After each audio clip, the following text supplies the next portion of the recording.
আসসালামু আলাইকুম বন্ধুরা, আজকে আমি আবার একটা নতুন রেসিপি আপনাদের সাথে শেয়ার করব। এটা আমাদের খুবই একটা পুরানো রেসিপি, যা ছোটবেলায় আমার মা, আমার নানিরা এরকম টাইপের বিরিয়ানি বানাতো। আর খুবই সুন্দর তখন খেতে লাগতো, এত সুন্দর লাগতো কি বলবো। সেই বিরিয়ানি আজকে আপনাদের সাথে শেয়ার করব কিভাবে বানালাম। তাহলে চলুন দেরি না করে শুরু করে দিই। খুব ছোট্টবেলায় এই বিরিয়ানিগুলো আমাদের খাওয়া হতো আগে।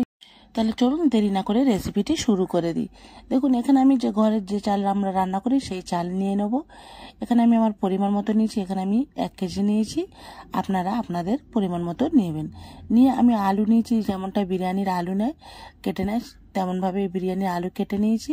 নিয়ে এর মধ্যে আমি লবণ দেবো, দিয়ে একটু কালার দিয়ে দেবো, দিয়ে খুব ভালোভাবে এটা ভেজে নেব। দেখছেন কালারটা দেওয়াটা কেটে গেছে, কালার দিয়ে খুব ভালোভাবে ভেজে নেব। নিয়ে আমি একটা ডেকচি নিয়েছি, বড় ডিশ যাকে বলে। এর মধ্যে সব মাংস আমরা দিয়ে দেবো। আমি এখানে গরুর মাংস নিয়েছি।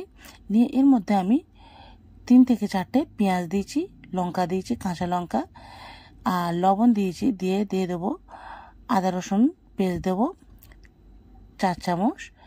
দিয়ে এর মধ্যে গুঁড়ো মশলাও দিয়ে দেবো 4 চামচ। এখানে আমি আদা রসুনের পেস্ট দিয়েছি। দিয়ে হলুদের গুঁড়ো, লঙ্কার গুঁড়ো, কাশ্মীরি লঙ্কার গুঁড়ো সব দিয়ে খুব ভালোভাবে এটা মাখিয়ে নেব।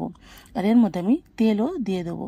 দেখুন, সাদা তেল দিয়ে দেবো। দিয়ে খুব ভালোভাবে মাংসটা আমি হাত দিয়ে মাখিয়ে নেব। দেখছেন, খুব ভালোভাবে মাংসটা মাখিয়ে নিতে হবে। এত সুন্দর লাগে কি বলবো। এই বিরিয়ানিটা যখন আমি বানিয়েছি তখন এত সুন্দর লাগছে, যেন ছোট্টবেলায় আমার মা, আমার নানিমা এরকম বানাতো। এত সুন্দর খেতে লাগতো কি বলবো। সেই খাওয়াটা যেন ভুলে গেছিলাম, এটা খেয়ে যেন মনে পড়ে গেছে ছোটবেলার কথা। দেখুন, এই মাংসটা আমি পানি দিয়ে বসিয়ে দেবো, মাংসটা কষিয়ে নেবো, খুব ভালোভাবে কষিয়ে নেবো। দিয়ে পানি, দেখুন মাংস থেকে কত পানি বের হয়েছে। আর এর মধ্যে আমি কাশ্মীরি লঙ্কার গুঁড়োও দিচ্ছি। এটা অপশনাল, দিতে পারেন নাও দিতে পারেন, অসুবিধা নেই। মাংসটা খুব ভালোভাবে কষিয়ে নেবো। পানি আমি অল্প মতো পানি দিচ্ছি, দেখুন অনেকটা পানি বেরও হয়েছে। দিয়ে খুব ভালোভাবে মাংসটা কষিয়ে নেবো ঢাকনা চাপা দিয়ে। প্রায় 10 থেকে 15 মিনিট এটা খুব ভালোভাবে রান্না করে নেবো। দেখছেন, এবারে আমি এর মধ্যে টক দই দিয়ে দেবো। টক দইটা ফেটে নিয়ে দিয়ে দেবো এর মধ্যে। আর গ্যাসের ফ্লেমটা আস্তে করে নেবেন, নাহলে দইটা কি হয়, কেটে যায়।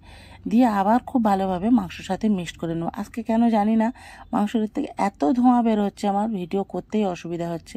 আর এর মধ্যে আমি বিরিয়ানির মশলা দিয়ে দিয়েছি 1 চামচ। দিয়ে এটা খুব ভালোভাবে আবার এর সাথে মিক্সড করে দেবো। গোটা গরম মশলাও দিয়েছি, তেজপাতা, সব কিছু একসঙ্গে দিয়ে খুব ভালোভাবে মাখিয়ে এর মধ্যে মাংসটা কষিয়ে নিতে হবে। আর এই যে মাংসের পানি বের হবে, এই পানিতে মাংসটা সিদ্ধ হয়ে যাবে আর খুব ভালোভাবে কষানো হয়ে যাবে। দেখছেন, তেল মাংস থেকে ছেড়ে এসছে, মাংসটা খুব ভালোভাবে কষানো হয়ে গেছে। অনেকটা পানি ছিল, পানিটা কমে গেছে। দেখুন, মাংসটা খুব ভালোভাবে কষানো হয়ে গেছে। এবারে যে আমি চালটা ধুয়ে রেখেছিলাম সেই চালটা এর মধ্যে দিয়ে দেবো। দিয়ে চাল আর মাংসটা খুব ভালোভাবে আবার মাখিয়ে নেব, খুব ভালোভাবে কষিয়ে নেব। এত সুন্দর লাগে খেতে কি বলবো। আমি এই এডিটিং করতে করতে আমার যেন মনে হচ্ছে আমি আরও একবার রান্না করে এটা বানিয়ে খাই। এত সুন্দর খেতে লেগেছিল। একবার হলেও আপনারা অবশ্যই বাড়িতে ট্রাই করবেন, খুব সুন্দর লাগে খেতে কি বলবো এটা। দেখুন, মাংস আর চাল, দেখুন এখানে আমার মাংস আর চালটা খুব ভালোভাবে কষানো হয়ে গেছে। এবার আমি এর মধ্যে পরিমাণ মতো পানি দিয়ে দেবো। এমন পানি দেবো কারণ যেন ভাত আর মাংস হয়ে যায়। খুব বেশি দেবো না আর কম দেবো না, মেপে দেবেন, একটা আন্দাজ টাইম মতো করে দেবেন। দেখুন, এখানে আমি আর একদম যদি আন্দাজ নাও দিতে পারেন, যতটা চাল নেবেন তার ডবল পানি দিয়ে দেবেন, একটু অল্প দেবেন। দিয়ে আপনাদের মাপটা বুঝতে পারবেন। এবার আমি যে আলুগুলো ভেজে রেখেছিলাম সেগুলো এর মধ্যে দিয়ে দেবো। দিয়ে দেখুন কেমন লাগছে, দেখতে কেমন লাগছে, খুব সুন্দর লাগছে না? খেতে যেন মনে হচ্ছে এখনই বানানো হয়ে গেছে, খাওয়া দাওয়া শুরু করে দিই। দেখুন, এখানে আমি আলুগুলো দিয়ে ঢাকনা চাপা দিয়েছি। প্রায় 10 মিনিট খুব ফুল আছে এটা দিয়ে আমি রান্না করে নেবো। আর এখানে আমি একটু অল্প দই নেবো। দইয়ের মধ্যে আমি মিঠা আতর দিয়ে দেবো, বিরিয়ানির আতর দিয়ে দেবো, আর গোলাপ জল দিয়ে দেবো। দিয়ে এটাও এর মধ্যে দিয়ে দেবো। আমি 10 মিনিট ফুল ফ্লেমে এটা রান্না করে নেবো। দেখছেন এখন 10 মিনিট পর আমি এটা রান্না করে নিচ্ছি, অনেকটা পানি কমে গেছে। আবার আমি যে দুধে আতর মাখিয়েছিলাম সেটা গোলাপ জল, আতর, দুধ এর মধ্যে দিয়ে দেবো। দিয়ে উপর থেকে আমি একটু বিরিয়ানির আরও মশলা একটু ছড়িয়ে দেবো। দিয়ে খুব ভালোভাবে এর সাথে নেড়ে চড়ে নিয়ে এই 5 থেকে 10 মিনিট আমি একেবারে লোতে দমে দিয়ে দেবো। দেখুন দমে দিলে আমার ভাতটা এখানে পুরো খুব ভালোভাবে কমপ্লিট হয়ে যাবে। দেখুন এত সুন্দর লাগবে কি বলবো।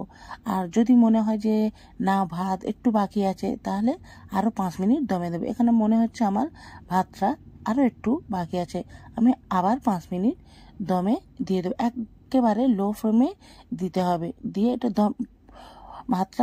পুরো ভাতটা প্রথমেই 10 মিনিট এটা ফুল আঁচে দিয়ে তারপরে পুরো ভাতটা দমে করে নিতে হবে। দেখুন এখানে আমার ভাতটা খুব ভালোভাবে হয়ে গেছে, এত সুন্দর লাগছে কি বলবো। আপনারা একবার না বানিয়ে খেলে বুঝতেই পারবেন না যে এর টেস্টটা কেমন। এখনকার বিরিয়ানি আর এই বিরিয়ানির মধ্যে অনেক তফাৎ। আমার তো মনে হয় এই বিরিয়ানিটা আমার খেতে খুব সুন্দর লাগে। আপনারা একবার হলেও বাড়িতে ট্রাই করবেন। দেখুন যেমন কালারটা দেখুন তেমনই বিরিয়ানির সুন্দর টেস্ট। একবার হলেও অবশ্যই বানাবেন। আর এই বিরিয়ানি বানানোর জন্য খুব দামি চালেরও প্রয়োজন নেই। আপনারা ঘরে যে চাল ভাত খান সেই চালের আপনারা এই বিরিয়ানিটা বানাতে পারেন, খুব সুন্দর লাগে খেতে। একবার হলেও অবশ্যই বাড়িতে ট্রাই করবেন।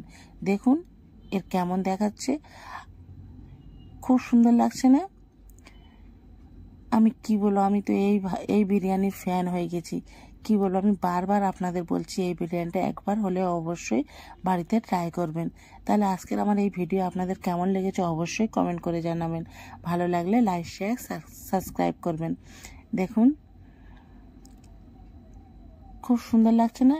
ফেসবুকে আমার রুমি কিচেন নামে পেজ আছে, অবশ্যই ফলো করবেন।